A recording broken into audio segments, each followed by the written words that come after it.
Some people like to deep clean every Saturday morning. I prefer to spend a few minutes every day keeping things fresh with Lysol. Lysol's brand new day toilet bowl cleaner disinfects both the toilet brush and bowl, killing 99.9% of viruses and bacteria with a fragrance that feels like a tropical getaway for your senses. Don't just clean, Lysol clean. Rack your look for spring at Nordstrom Rack and save up to 60% on brands you love. Rag & Bone, Vince, Marc Jacobs, Adidas, Joe's, and more. Great brands, great prices every day at Nordstrom Rack. Score new dresses, denim, sandals, designer bags, and sunglasses, plus updates for the family and home. Get your spring on for less, up to 60% less, today at your Nordstrom Rack store. What will you find? Hey, yo, this is Big Daddy Kane, and you're listening to another hot interview on The Library with Tim Einenkel on rapstation.com.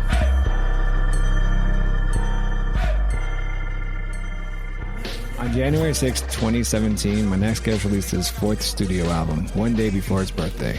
This Maryland MC has been killing it as an artist while mentoring the youth. His name is Substantial, and the new album is called The Past is Always Present in the Future. Substantial, welcome back to The Library with Tim Einenkel on rapstation.com. Hey, thanks for having me, bro. Name a better rapper from MP to Dust. This spare time, Merkham low key with a spare rhyme. Old line, shoulda came up with it. 09, no line, back in Suitland in the 90s. And someone else. Cool, thank you for being here. So, as mentioned, this is your fourth album. How has the studio setting kind of creative process differ, or how's it been different on each of the albums? And then what has been this kind of the similar thing in creating each of these albums? Like studio setting, someone that might be with you at all times or something like that. Each album definitely was recorded. The process was very different. The first album, I was signed to, Nujabes' Hideout production label. And so I had written most of the stuff while I was still in high school and some while in college, and recorded and wrote the rest of it while I was in Japan. And so that was probably one of the more unique situations. For the other albums, basically I had recorded all of those at my home studios, with the exception of maybe a few of the songs. But I was living in different places when I recorded each one of them. But I would say of those last three albums, the one that I just put out is probably more unique in terms of, how I went about the process and gathering the production, where I kind of designated certain producers as responsible for a certain portion of the album, based on theme. But a lot of this was really just, just vibing out in my home studio with the music and laying down scat tracks, which is kind of my process. I come up with a topic and then lay down a scat track of me just kind of scatting over the music. I've been doing that process for a while, but this may be the first solo album where I actually use that process in the studio to record or to help write the lyrics and stuff and develop the flows and patterns and stuff. How do you know, I guess, which producer would do, works best with, purpose of the track, subject matter, what flow you want to be on that track? Is this just knowing their body of work really well? How'd you go through that process of knowing who's going to be perfect for what? Yeah, so it was based on what the themes of the sections was. That's how I kind of decided who was going to produce what. So the first portion of the album, after the intro, which is produced by J Soul, the first portion, major portion of the album, which is The Past, is produced by the other guys, and they are the producers I have the longest history with. Isaiah from the other guys, who usually handles the rhymes and in the video work that they do. I've known him since we were 14. He was best man at my wedding. We got a lot of history together. And I met his cousin Joe, who handles most of the production later on when they formed a duo. Because of the history that I had with them, I thought who better to produce the past section of the project, because they go deepest into my personal past. And so then for the present, I had Marcus D produce that section, like partly because of the fact that he presently he's the producer I collaborate with the most. So again, just thinking of what the theme of that section was, knowing his style of production and knowing what our current situation is, I was like, presently, he's the dude. So, and then for the future portion, I knew I wanted to kind of involve producers who sonically could do things that kind of work with that section. But more important than that was the whole idea that going into the future, I'd be working with these guys maybe a little more. So that's why I had Odyssey involved in that section. He also had something in the past section, but I had him involved in the future section for that reason. His drummer, John Lane, who is a part of his band Good Company, he produces 2 tracks in that section, and we've been talking a lot and collaborating more.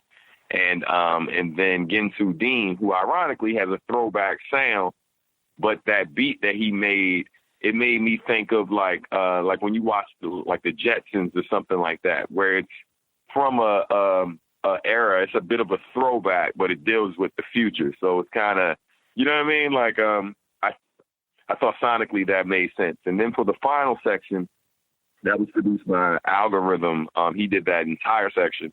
And outside of my first album, which was done entirely by Nujabes and Monaristic, outside of that album, Algorithm has always been a part of every solo album I've done. So I was like, for the Always section, which deals with legacy, let's have a guy who's always contributed to my solo albums. You know what I mean? So that's how that process came about.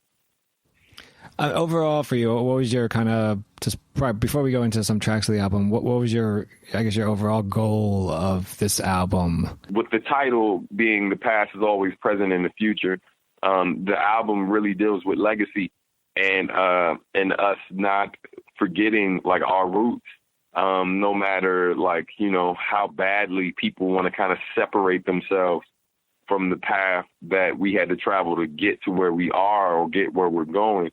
The reality of it is there are portions of our past, and all of it to a certain extent, that will still kind of live on as we move forward.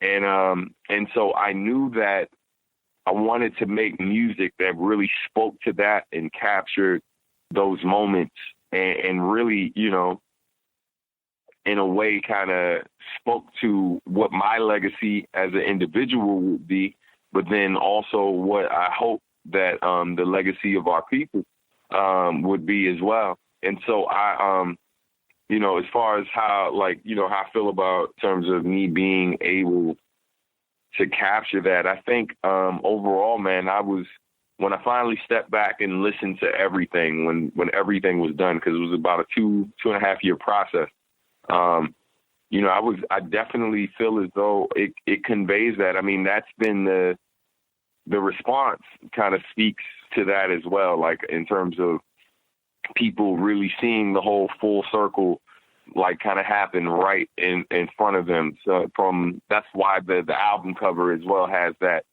feel reminiscent of my first album, because I really feel like for me, it's, my career coming full circle. The first track, Exposition, it's, the first and only verse on the, on this track is for me it's not just like a lyrical wake-up call for the listener, but also a social commentary wake-up call. I mean, you talk about racial systematic oppression, hypocrisy of those that tell you to let the impact of slavery, police brutality, and education and justice go. And you talk about a lot more. Why did you decide that this would be the first track of the album, and then why only one verse? I knew that it would be extremely important to kind of set a certain tone early on, just to kind of give people a general idea of what the feel of this album was going to be, especially with the title being what it was, and this project being a bit of an expo, and being an exposition where it's like, I'm going to showcase different things in terms of our history. I'm going to showcase my lyrical ability while I give you this substance but more important than all of these things, you know, I'm gonna achieve this while still giving you good music that you can just kind of vibe to, get lost in, while receiving these messages and themes that are extremely important, you know. And so why one verse? I would just say that I feel like a lot can be achieved and without kind of overdoing it sometimes. I didn't want to make it this 3-verse thing. I know it's the opening song. I really love the music that J Soul came up with. So I wanted to kind of start out in a way where it's like this music's playing. It kind of sucks you in. You know, the singing that I put in there, that I laid down, I wanted to be somewhat haunting and reminiscent of, like, you know, some of those like Parliament and like Funkadelic tracks that are kind of like not the typical songs you get from Parliament and stuff, like those deep cuts that are that they had that were very, like, you know, when I think of like Maggot Brain and things like that, that were just, it wasn't what you kind of come to expect from them. And so this, I think people expect substance from me. However, I didn't, I knew that track was kind of going to be like the unexpected, even to my base, you know what I mean? And so I figured that was a great way to kind of set the album off, you know? Remember, I am a true descendant of people who were stolen and traded for all the riches. But I can play the victim, I'm told, just to forget it, while they dwell on 9/11 and celebrate independence. But I'm supposed to clean the memory of all the lynching. Shit, I cringe at the thought of giving my daughter whippets. Plus I see the name that on my family every time I write a check. So how the fuck am I supposed to forget when we ain't safe in churches, or even when we comply? The ones paid to protect us are making sure that we die. They say we kill ourselves, we still cheat and we rob, but some of y'all do the same when you supposed to be on the job. And if you really care about the welfare of my people, you make sure that the schools for all children were equal. Fair competition, so they had to pick the game. Scared if we catch up, then we do they ask the same. In terms of writing that, is that something that's a challenge for you as an artist to kind of say so much, but, you know, in one verse? I mean, how do you prepare yourself for accomplishing that goal? You know, what's important is knowing ahead of time exactly what you wish to accomplish in terms of like what you want to cover, what themes you want to cover, because it's a loose verse, so to speak, where it's like I don't focus on one particular topic. And you know, and then it's also based on what we kind of see in the commentary and stuff. You know, like I think that, you know, naive people sometimes believe that if we can fix this one problem here, you know what I mean, things overall, it'll fix the world, you know what I mean? And, you know, what I really wanted to illustrate that, no, there's not this one problem. There's a lot of different problems, right? And I don't want you to just kind of fix this one problem and think that if you help us fix this one problem, somehow like life for Black people just instantly becomes the best thing ever. You know what I'm saying? And so I wanted to kind of bring up, you know, I specifically wanted to target certain issues that I feel like, you know, that as a Black person in this country, in the world, you kind of can't escape these things, you know? You know, like there's no quick fix for these problems, especially, you know, when you're dealing with, you know, people who refuse to even acknowledge some of these things as a problem, you know? And so, yeah, man, it was definitely a challenge, but I mean, you know, I took my time writing that verse. I spent a very long time writing that opening track, and scrapped like other things I had and other ideas I had. And then when I finally got this last direction that I wanted to go in, that finally happened very quickly. You know, when I think finding your direction is just like an actor, you know what I mean? Where you're kind of trying to figure out which way you want to go with the role you're trying to play. And until you figure that out, it's kind of like, it's a struggle. And I think I finally figured it out. And once that moment happened, like that verse just wrote itself, you know? The second track in the album, Made in Maryland, you kind of talk about the importance of your home state, what Maryland has to offer, and kind of why it's important for you to keep coming back to your community, your Maryland community. You've obviously toured. You're an artist that you teach youth, but you also tour. How do you keep yourself grounded while you're on tour? Yeah, I mean, I think the reality of it is, I mean, for any artist, right? There's a Bible quote. I'm not a religious person, so to speak, but there are a couple verses that stuck with me, and there's one, and I'm gonna paraphrase a little bit, but it's like it says, a prophet is only without honor save in his own home, and because of their great disbelief, and because of their disbelief, he did not great works there, and like that was shared with me by a pastor many years ago. And it stuck with me, and it was because, and the irony of him sharing it with me was I was just venting. I wouldn't say it's ironic, but the timing was crazy. Like he just had that just kind of, and he just hit me with it after venting to him. I just came off a tour, and he was asking me how the tour went, and I was like, man, it was amazing. But it's always kind of interesting when I come back home because, for me, because I dive back into like the community, like I grew up in, and also, and connect with people who are still very much in it, still very, very much trying to find a way and figure out how to make it through their day to day. And like instantly, you kind of you just bounce back to reality, and it's just like, the stuff that I know those moments are significant for a lot of artists, and very much for the fans as well. But I am reminded from the moment I set foot back into my home, how although those things can be extremely inspiring for some, the reality of it is, I think sometimes we give it too much importance. Like these things are somehow make me better than these other people that I come across. And I'm constantly reminded when I'm amongst them that, like we're the same. We're the same. I just was afforded some opportunities that you may even come across at some point in time, but the difference is that I just took them, right? And I made the most with the opportunities that I was presented. But I also understand that there are certain fears that come up with growing up in an environment like the one I grew up in, that these kids that I work with are still very much in, that hinder us from taking these opportunities. And those are real fears. Those are real fears that aren't addressed, and these kids aren't always exposed to as many opportunities or just as much information as some people. And so it's important that when, like, the touring is cool, but I think the story behind how I got there and what I was able to take from it is what I kind of use to motivate others, and also kind of kill some of those fears, or those real fears that people have, like, you just gotta sometimes take that leap of faith and believe in yourself.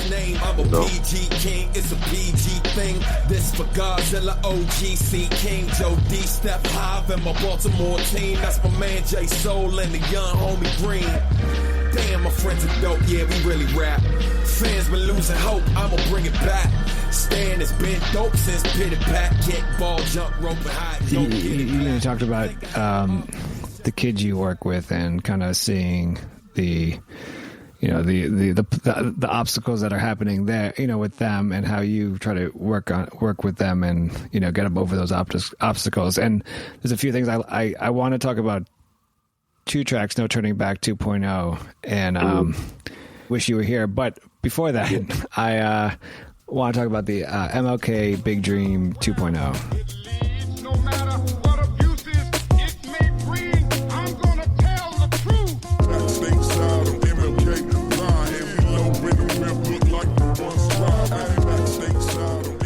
Because what you do there is that what I thought was interesting is you play excerpts from Dr. King on, why he opposed the Vietnam War and how war was damaging to those at home, versus, let's say, you play speeches from his I Have a Dream speech or something, excerpts from I Have a Dream speech, or just stuff that's in, I guess, popular stuff in the mainstream. Why did you choose to play those excerpts in the track? But then also, how does that relate to, and the song itself, how does it relate to what's happening in the community of Maryland and what you see when you work with the youth? I start with that first quote from Dr. King because I think sometimes people are afraid to speak their truth or just, the truth in general because of the consequences that come with it. There are artists that are very much afraid of making songs about certain things because the reality of it is they fear that people won't be as interested in them and their music, their art, if they go this route and kind of speak about who they really are as opposed to these things that are just associated with rap music, you know what I mean? But then there's also just kind of outside of music, just what we deal with in our day to day. You go into a job that you may not love, and communicating with different people and kind of wearing this mask and hiding behind this kind of caricature of yourself, you know what I mean? Because ultimately I think we all fear, or some people, you know what I mean? Some people will flat out tell you, yeah, they're scared of that. Other people will deny that they have any fear of exposing who they really are. But I think all of us have a little bit of fear of exposing everything about ourselves, because we're afraid of being judged by those who we, by our coworkers, by our family, by the world. And so it's a challenge. I try to make very honest music while still putting some things where, it might be a little bit based off of fiction, but it's like kind of fact and fiction kind of meeting in the middle somewhere to tell a certain story in certain cases.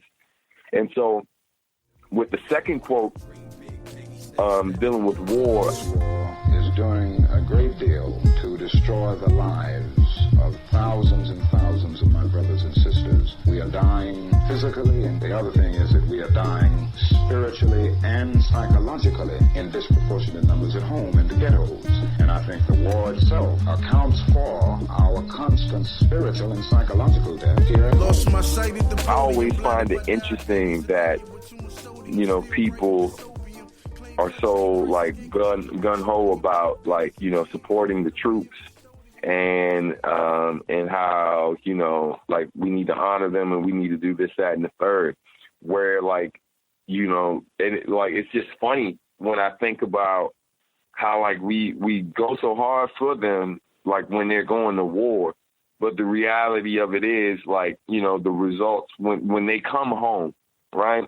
Because wealthy people aren't sending their kids to the military, right? These, people who have means, some of the same folks who will kind of get on stage and tell you how it's unpatriotic to kind of speak against these things. Those people oftentimes aren't serving themselves and definitely aren't sending their children to do so. And so those same people they're trying to get you to support oftentimes come home and they're forgotten.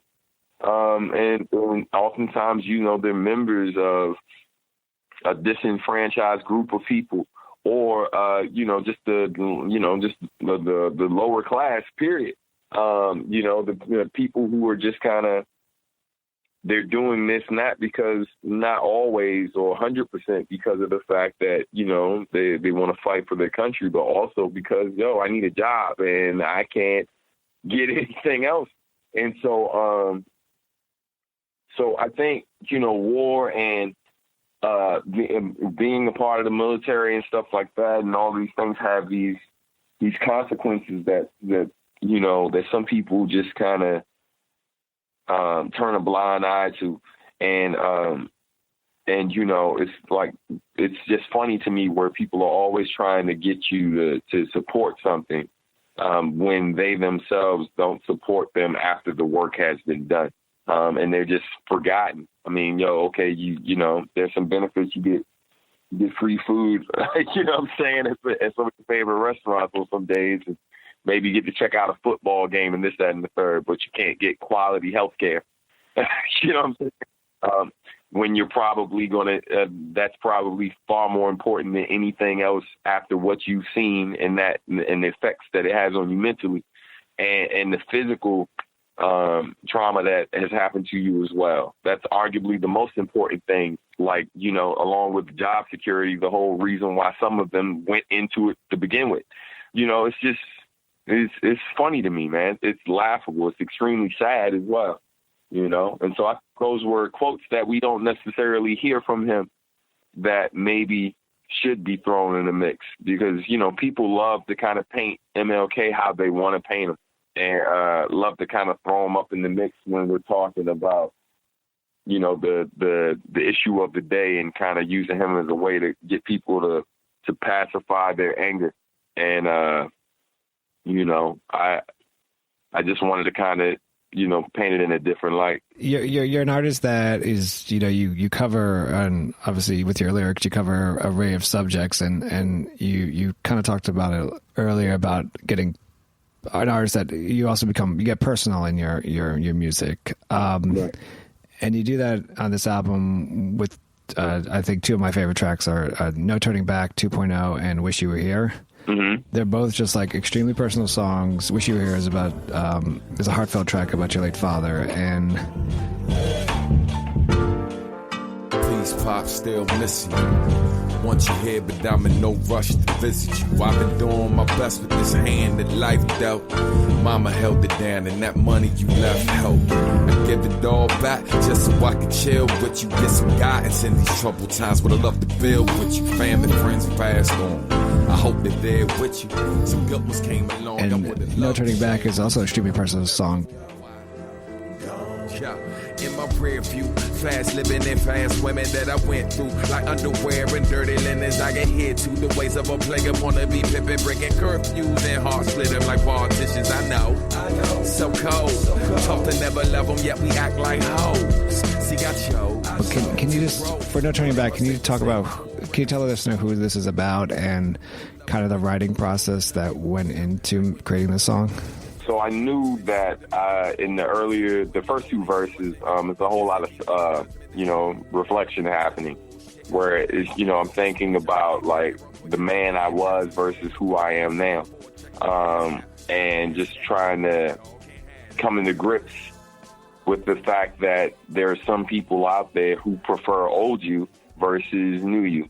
And you know, and are you willing to kind of conform to make people happy or really just kind of grow into the person you're meant to be? And I thought that ending the song with talking about my relationship with Nujabes, and then also people who are fans of myself and Nujabes and who prefer our work together, you know, I felt like that was the perfect thing to kind of wrap up that song, because, you know, I get asked all these questions when I do interviews and when I travel about what it was like to work with him and how come, you know, maybe we didn't do more of this or more of that, blah, blah, blah, so on and so forth. And are you going to release these songs that you guys never released? And I mean, you know, it's a lot it's hard. It's already hard to lose people you care about. But it's really tough when you lose like an amazing artist who was also like who's somebody you considered a friend and work with, because it's like, you know, you try to heal, right? And you come to grips with the reality of the situation that, you know, that like, I mean, what you and this person have done together and may have planned to do more, that's not going to happen now. So, but you kind of never really fully get past that because there are people who love what y'all did, who constantly want more of that. And sometimes they don't think about, I guess, the cost of what it is they're asking. And so, I mean, I could be a guy who, you know, contacts his family and his record label that he ran and spend a large amount of my budget and grab up every old beat that he has and then put together an album over that and give it to folks. And there are a large amount of people who'd be very happy with it. Even if it wasn't my best work, they'd just be happy to have it. And then I could just release all of the old stuff that I have with this guy, and probably make way more money without having to work so hard. And websites that have covered me so many times that choose not to cover me now would all of a sudden give a damn and cover me. You know what I'm saying? I could play that game. I know I could play that game and probably make way more money, probably tour more and stuff like that. I just choose not to. I really, and I think it was important for me to kind of address that in that song, so people could really, instead of debating back and forth online about how I feel or what they thought Nujabes intended, I spelled it out for folks. Like, this is what it is. Like, you can sit up here and try to guess all you want what you think I'm thinking, but let me go ahead and just make it clear. And I mean, a lot of people loved the verse, respected the song and where I was coming from. And there's some people, like some fans, that took issue with what I said because they felt like it was an attack on them. And it wasn't. It was just really just trying to check certain people. Like, look, man, like, just kind of, I need you to understand what it is you're asking. And I need you to understand that, like, I know that you may be not a real fan of mine to begin with. You just love the dude I work with, and I just happen to work with him. But I'm not going to play that game with you. You know what I mean? And so, more power to anybody who, to everyone that loves the brother, you know what I mean? Because, I cared about him too. But, what I care about honoring his legacy more than I do off of profiting off of his legacy. And I think the best way to honor that is to not try to, play this game of giving people all of this, just more material that isn't authentic because, solely because he's not here. He can't approve these tracks. He can't say, yeah, man, I love this, man, let's put it out. Because our process was never that easy. It was a damn fight every time we went in the studio. And so, he was the hardest, he was the most difficult guy I worked with. And the songs wouldn't, if I took his beats and just put it out like that, it wouldn't be the actual process that people that made, it wouldn't be the process that made those songs that people love. And so I'm not going to shortchange the people. Since your so-called fans think my solo work is trivial unless it's me and you, but where's the honor in that? When most of it was subpar or we thought it was whack, they'd probably be overjoyed if I bought a few tracks you didn't finish and distribute them all over the map. That's what they're hoping, but I'll never fuck you over like that. I'll forever honor your memory, but there's no turning back,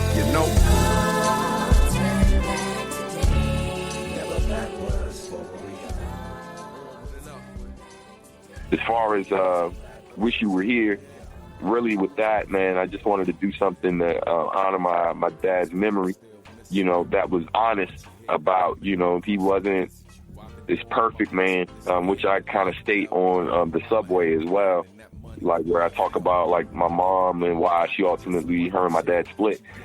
He wasn't perfect, but like it's more so wishing he was here just to kind of see the progress our family has made. The whole idea that my daughter will never get to meet her grandfather, you know what I mean? That's a tough pill to swallow, especially when, this is a kid who has lots of questions about the man he was. And the fact that, he never got to meet my wife, like he died when I was 10.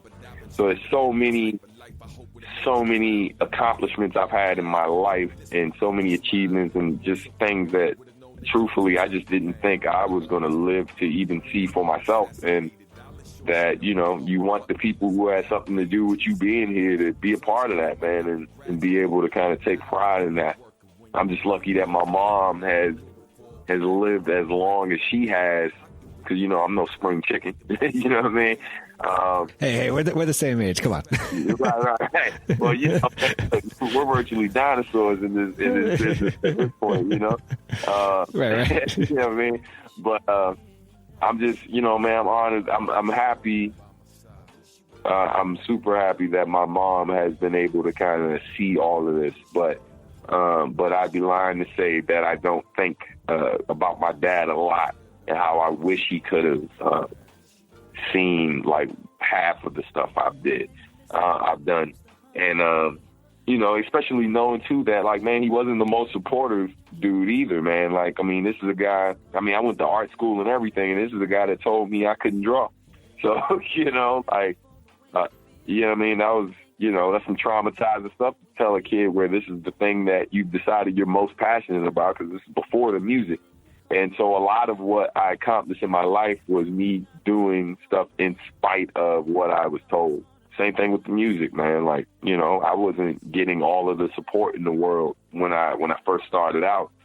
So really just my work ethic comes from me constantly trying to prove to people that I'm doper than you think. I can make great art, man, that like not just people dig and think it's dope or whatever, that people that might inspire somebody to do something great in this world, you know? So, yeah, man.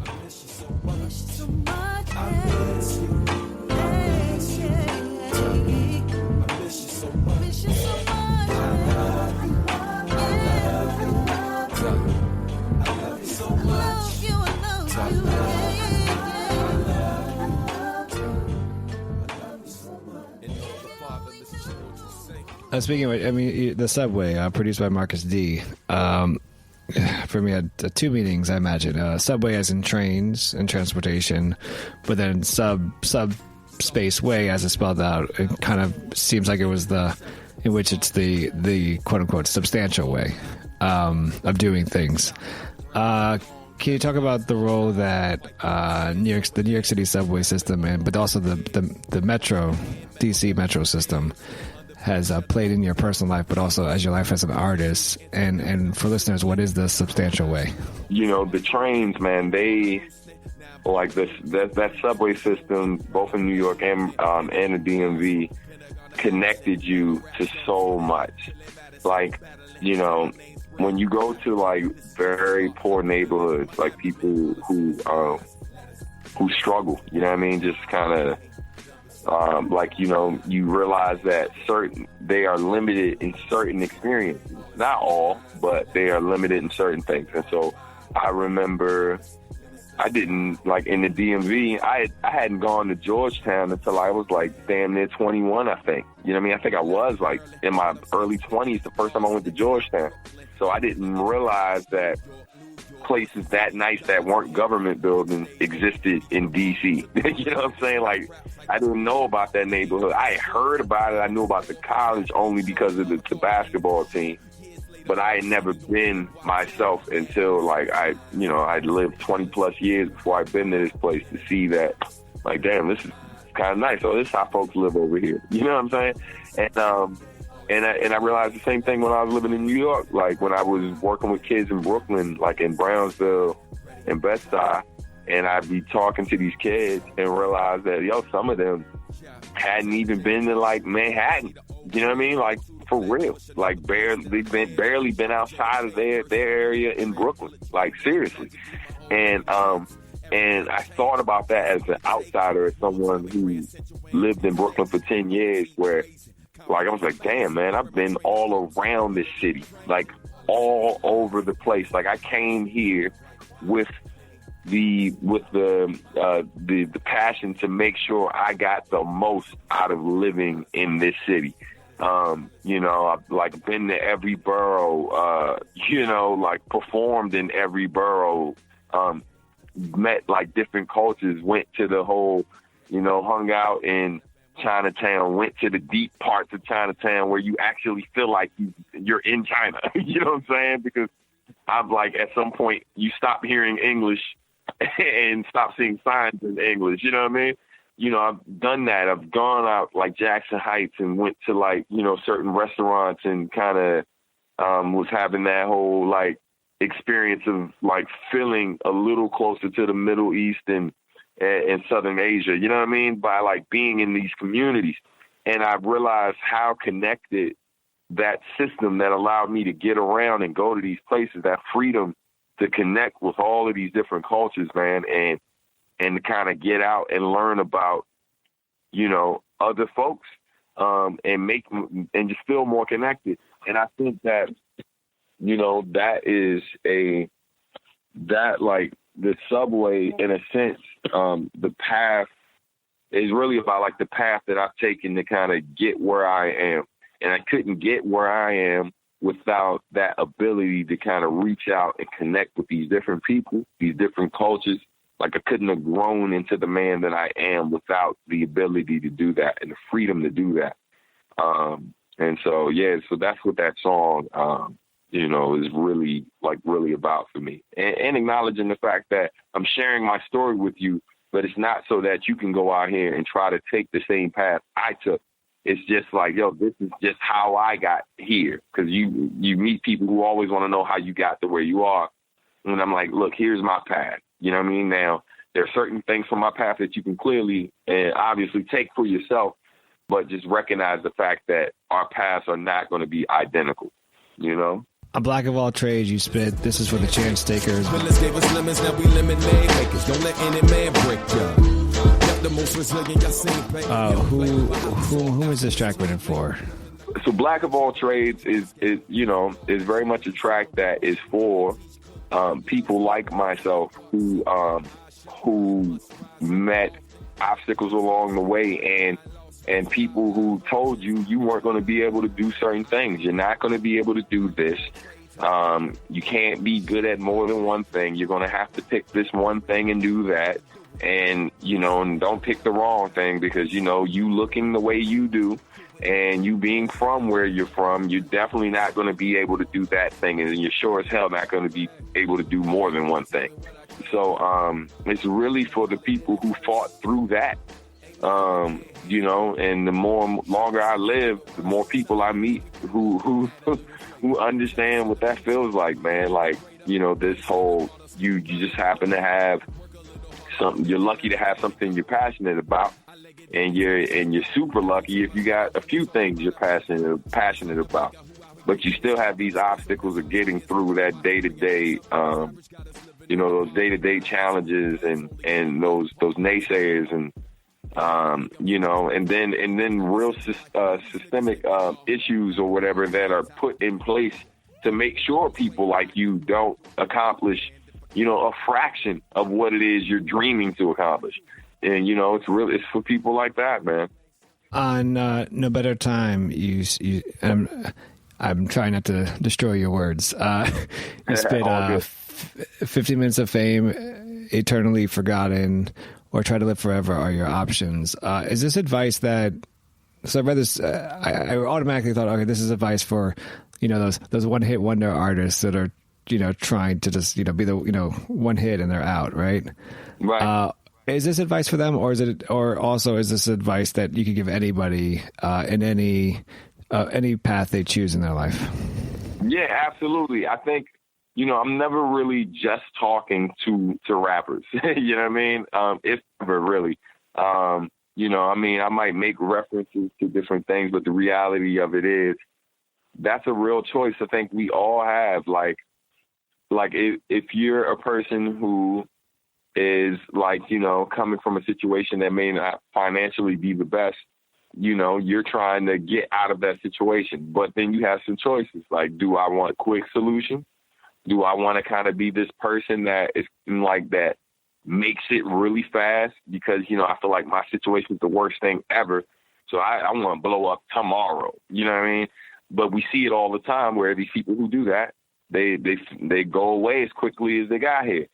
Or do I want to be this person that, do I want to be this person that never achieves anything and is just completely forgotten? Like, it's like I almost was never here. Or do I want to be this person that may not have been the most successful person. I may not have been the wealthiest person. However, what I accomplished while I was here is going to outlive me. It's going to outlive me and potentially, live on forever. Like different things that I've done may inspire people for generations to come and live forever. And those are real choices that people like have the power to make, that I don't think they realize they even have those choices. A lot of folks are just kind of letting life happen. You know what I mean? dreams at night. What you could have had, should have did, would have got on. But the fat lady center stage singing that song. Cause you don't know what you got till it's gone. Can't miss what you ain't had all along. What better time than the present? The present's better than time, even if you only shine for a second. 15 minutes of fame, eternally forgotten, or try to live forever are the options. You waiting on me, you waiting on him, you waiting on her, you waiting on them, waiting on the miracle to fall out. Are you, when you talk on subject like this, do you see yourself, is this you giving advice to the younger generation, or is it not a generational thing? It's just, it's whoever you've crossed your path. It's everybody, because I've done shows where, I've had fans who were like 13 or 15 years old in the crowd who were literally there with their parents who were a little bit older than me. And, and I have those conversations where the kids are looking at you one way and drawing inspiration from certain things. And then having a conversation with the parent, and it's like, when I drop my kids off to school and I leave it in, you know what I mean? I leave the music on and keep listening even when they're gone, because it speaks to me. And I think that inspiration in its purest form can inspire anyone. It doesn't necessarily, you may even target a specific group of people, but the people you may not have intended to inspire can still draw inspiration from it. And so while I think I shouldn't have to, and even on this song, it's not necessarily targeting people of color per se, but I don't think I need to not talk about my blackness and what my experience is as a black man, so that way I can inspire everyone. I think I can still target a specific group of people or person. Like I can talk about, just like how I can tell a story about one particular thing, and it might inspire thoughts or inspire people who didn't even have that experience, but it might just make them look at things differently. So I think you can still target people and be inclusive. You know what I mean? Because if I didn't want to help everyone, I would literally, write that song. Like I'd write the song like Black of All Trades, and then make sure I only shared it with black people. You know what I'm saying? But I think there are ideas that come in with songs like No Better Time, or anything where it might sound like I'm talking to one group, but it can potentially inspire like so many more than just who it sounds like it's for. So, hey man, look, I'm just trying to improve our current situation to the best of my ability. And it's like, and I really don't give a damn how old or young you are, how, whatever. As long as at the end of the day you hear it and you want to make this situation for everybody better than it currently is. So that's the only way we'll truly move forward and be able to, make this world better than it currently is. In the track My Daughter's Eyes, you talk about the struggle of being a woman and you've pretty much created a song that is also a track to empower women. It's a man's world all about, cause she cool but she not. Ladies first only when she put their by. Wanted to take orders, never see her as a soldier. Hold up, let me stop acting like I'm not him. Like I never womanize or undermine it. Wanna how I wanna, where I wanna, when I wanted her. In a home she made, being treated like a foreigner. Taught she only valuable if she got, and if she can have a baby boy by. What has been the reaction to this song, and kind of what has inspired you to write? What inspired you to write this actual track? The response has been great. I've had a lot of sisters say different things to me and thanking me for even taking the time and mustering up the courage to write something like this, because I'm as guilty as like any of the men that I mentioned in the song, for contributing to a world that hasn't been the most difficult, the easiest to traverse for women. So, but what inspired it ultimately was a film that my wife was watching initially, and then even though I was in the studio, she was really pushing me to, hey, you might want to come in here and watch this with me. You really need to see this. And the film was called The Mask You Live In, and I happened to stop to watch the film while I was literally writing that song. And so I came back into the studio. I stopped the music, and I basically decided to kind of, I had some great conversation with my wife, obviously, but then I started to do some research on my own, like just kind of read various articles with like women kind of just going over like various issues of today and the past, and then just conversations with different people I know, from coworkers to my sisters to whoever, that, and also men as well, man, just kind of talking about, some of the different things that we see that we actually try to do something about, and plenty of the stuff that we see and we know is an issue, but don't really put forth any effort to putting it into certain things. And so I wanted to touch on something that I really felt like you don't hear, like rap, you don't hear in rap music. You don't hear it in music in general. You know what I mean? At least not music that men are making. And so, I mean, it's not to say I've done something that I think no artist has done, because I've heard some things that are not too far removed from it. Some I heard after, and things I can think of from before. But I wanted to do it in a way I hadn't heard it done before. That wasn't about like getting praise from women as much as it was opening up dialogue with dudes, like to really get us to kind of look at ourselves and recognize that, like, yo, we're doing harm to ourselves by harming our women, by making this world less pleasant for them. It doesn't make things better for us. And I think that concept like spills over into racism as well. Like, you don't make this world better, like as a whole, by oppressing another group of people. Because now, like, think about how much you missed, how much progress, like, we've potentially missed in, like, be it architecture, engineering, art, quality of life, all of this, by oppressing a certain group of people who could have brought their genius to the table, you know what I mean, to do such great things. Because, I mean, think about what has come about. Like, look at the things that were created and have been developed. Like, and this is us shifting gears a little bit, going, focusing more on people, on race now, as opposed to the issue with just women. But think about the things that have been created in conditions, in piss poor conditions, or like from people who had like next to no resources, that ultimately created these things, that made our world function better.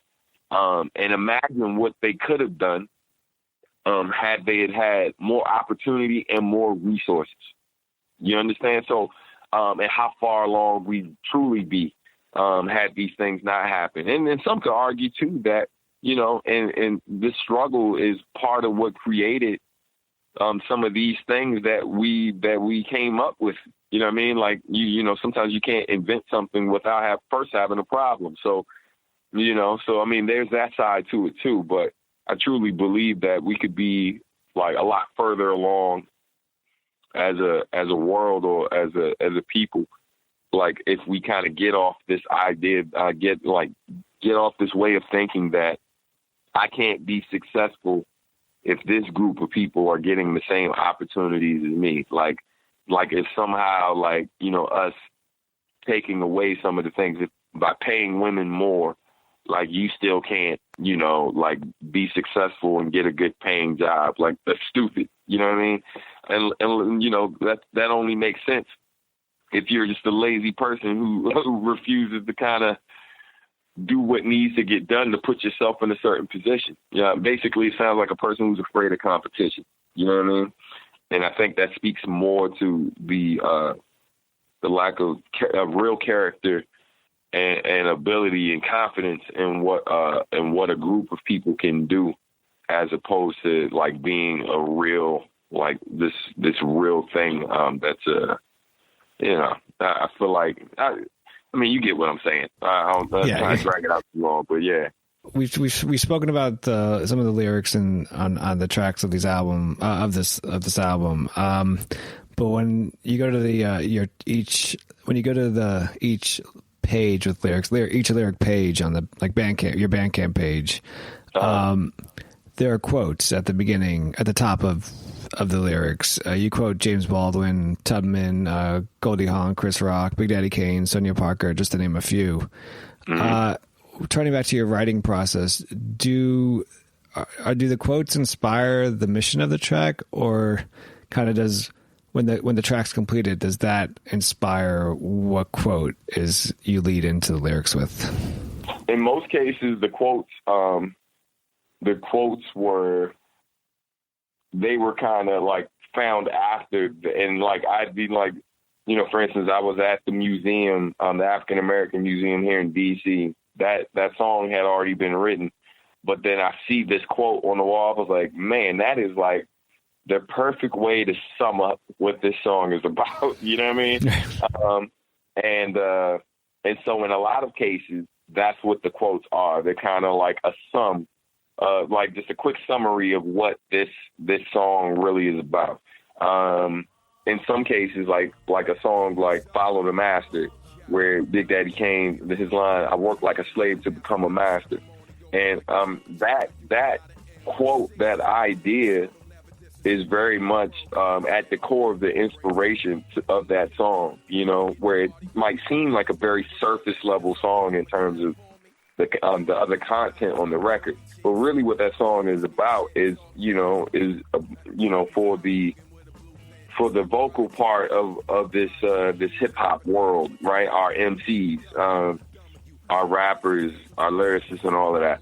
Getting back to, it's not that we can't kind of evolve, right? I'm all for evolution. However, I think there are certain core values, there are certain core things that, like how this thing developed, that are important for MCs, rappers, and whatever folks are calling themselves nowadays, to maintain those certain qualities, like to make sure that those things are still present and ready to go at the drop of a hat, if you're going to come into this world.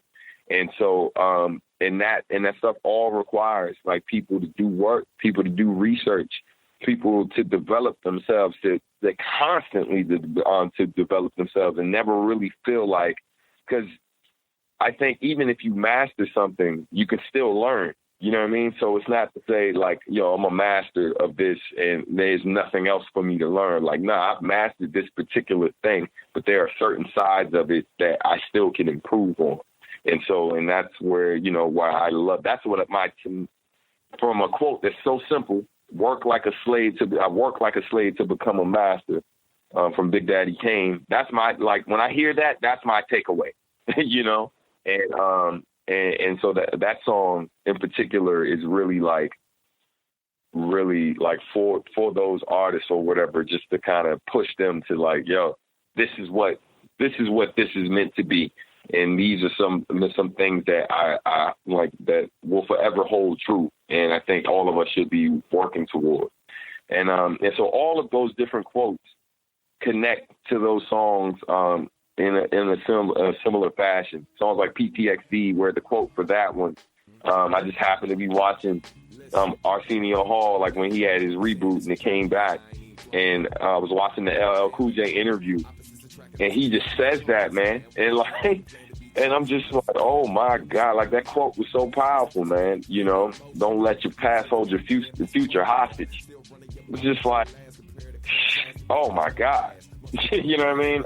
And I knew when I heard that quote, I was like, it hit me so hard in that moment. I was like, man, I'm going to find a way to use that quote for something at some point in time, be it music or art, something.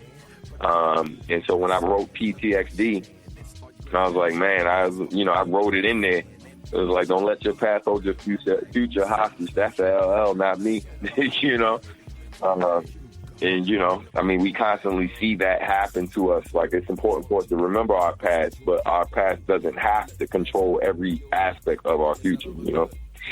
Is that quote, or I guess the Big Daddy King quote, is that kind of the two quotes that you that have stuck with you the most since the completion of this album?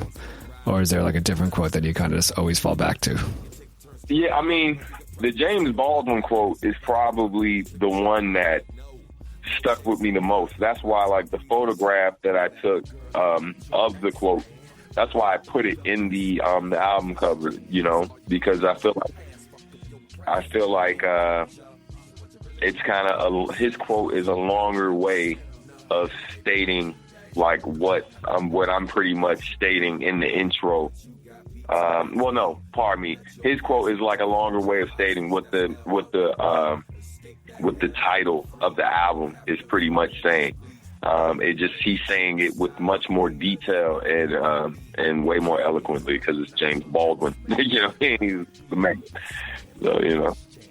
The new album is The Past is Always Present in the Future. The artist, of course, is Substantial. You can check him out on Twitter at I am Substantial. Substantial, thank you so much for joining me on The Library with Tim Einenkel on rapstation.com. Hey, thank you, brother. I appreciate it, man.